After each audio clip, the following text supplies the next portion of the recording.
In previous video, we discussed question number 5, 6 and 7 from exercise 15.1. Today, we start question number 8 and the statement is the distance in kilometers of 40 engineers from their residence to their place of work were found as follows. 40 engineers हैं जिनके residence से work place तक का जो distance है वो हमारे पास given है. ठीक है, अब हमारा क्वेश्चन क्या है. What is the probability that an engineer lives less than 7 kilometres from her place of work. It's first part, find the P stands for probability that an engineer lives less than 7 kilometer from her place of work. First of all, write the total number of engineers, या ऐसे भी लिख सकते हैं हम total number of outcomes.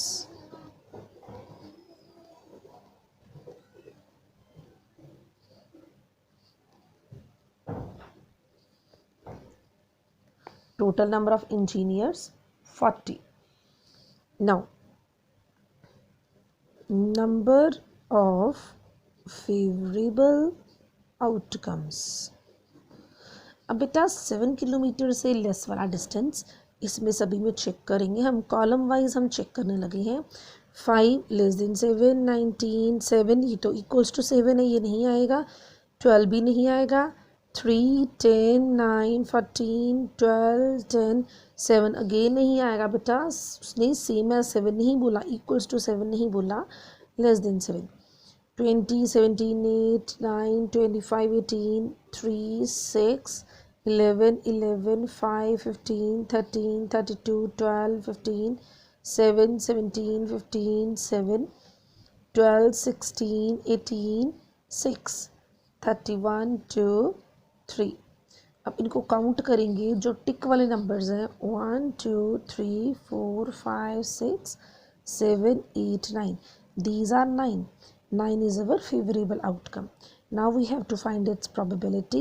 Probability बेटा formula हमने किया था number of favorable outcomes, number of favorable outcomes by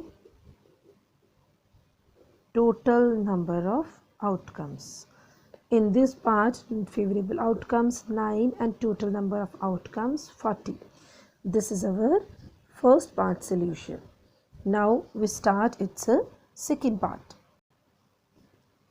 In second part, find the probability of an engineer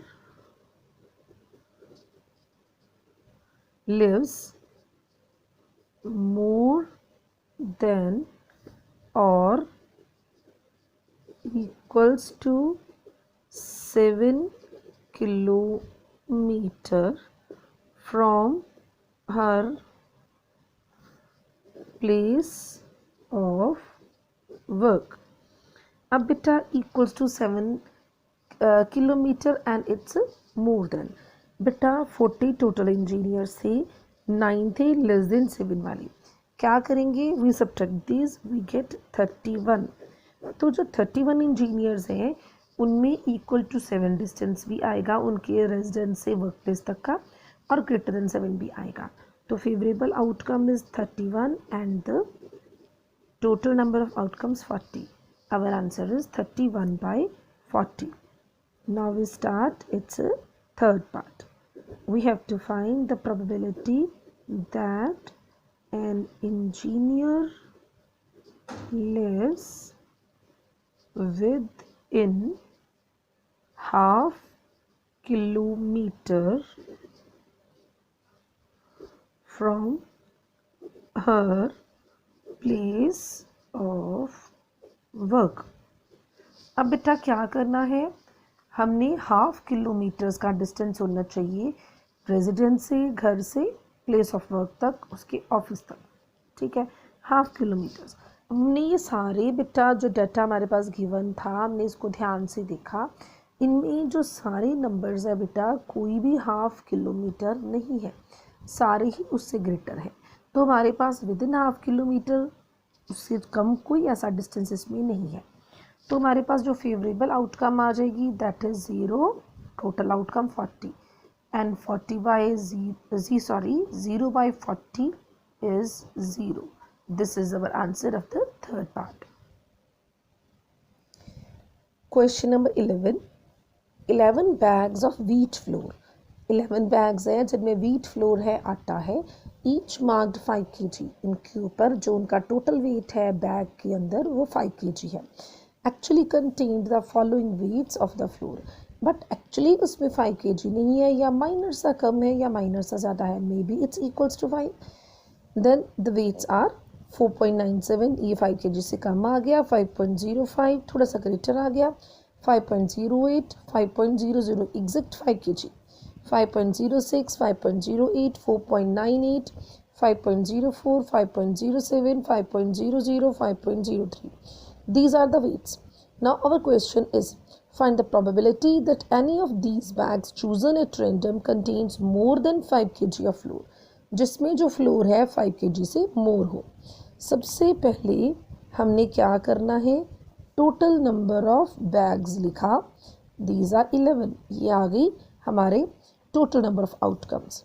अब हमारे पास number of bags having more than 5 kg wheat.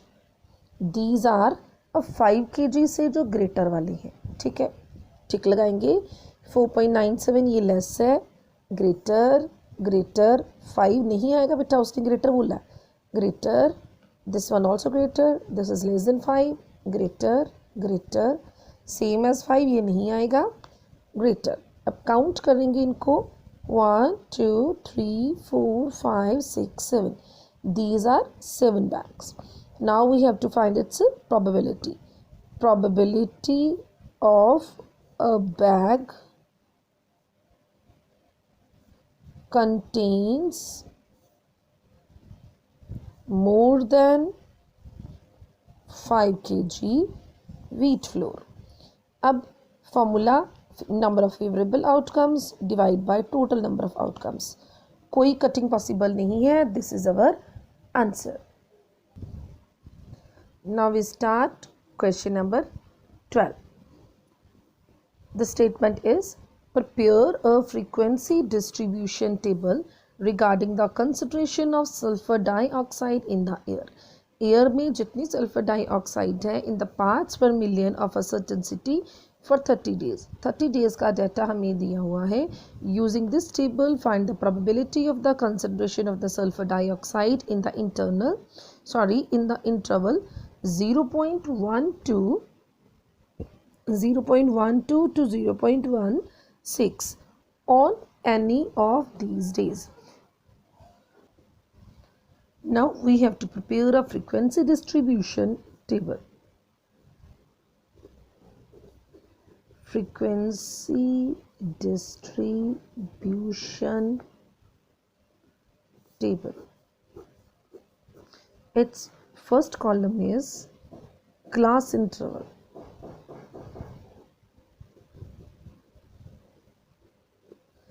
And the second column is tally marks.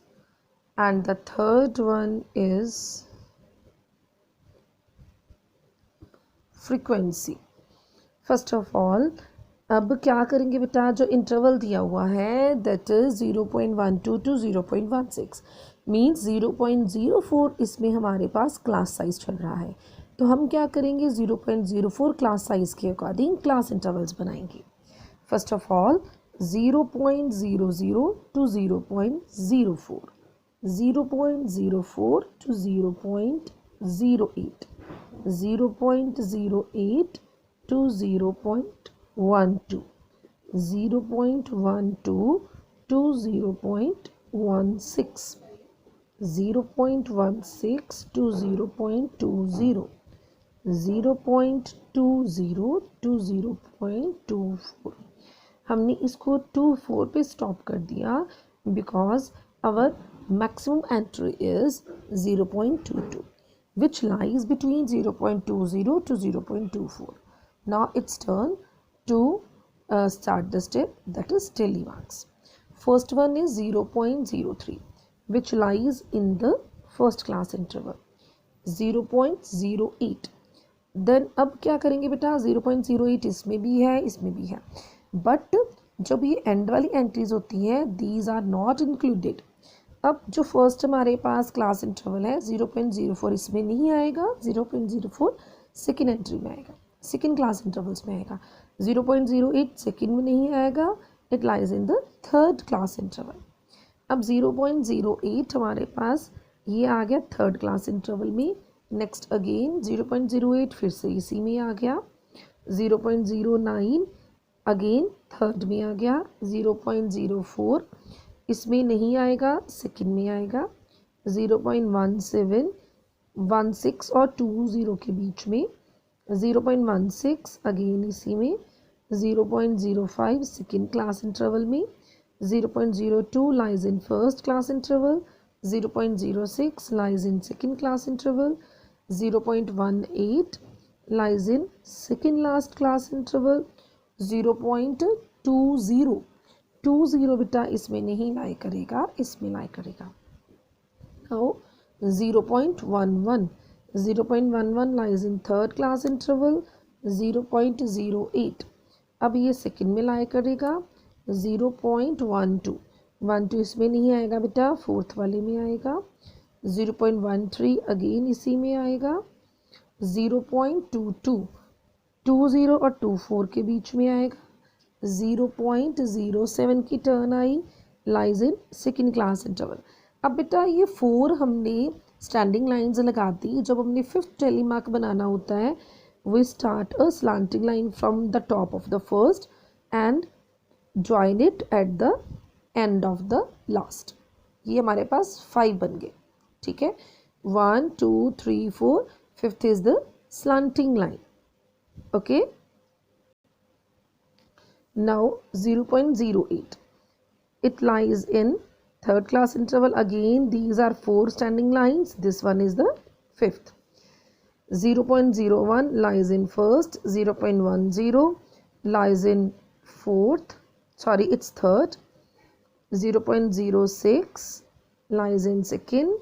0.09 lies in third. 0.18 lies in second last. 0.11 lies in third class interval. 0.07 second class interval. 0.05 second class interval. 0.07 again lies in second class interval. 0.01 for in first interval. 0.04 lies in second class interval. ये फिर से 4 standing lines होगी बेटा. 1 2 3 4, it's 5.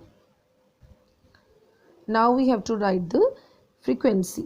1 2 3 4, 5 and 5, 10, 5 and 3, 8, 2, 4, 2. Add these 4 or 8 12, 14, 14 and 6 20, 2 or 1, this is 30. Our total frequency is 30. Again यहाँ भी बेटा हमारे पास 30 days थे, means our frequency distribution table is correct. Now our question is,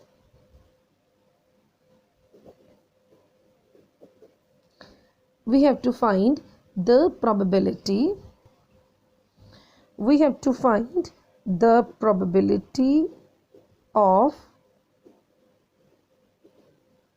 concentration of sulfur dioxide in interval 0.12 to 0.16 on any day.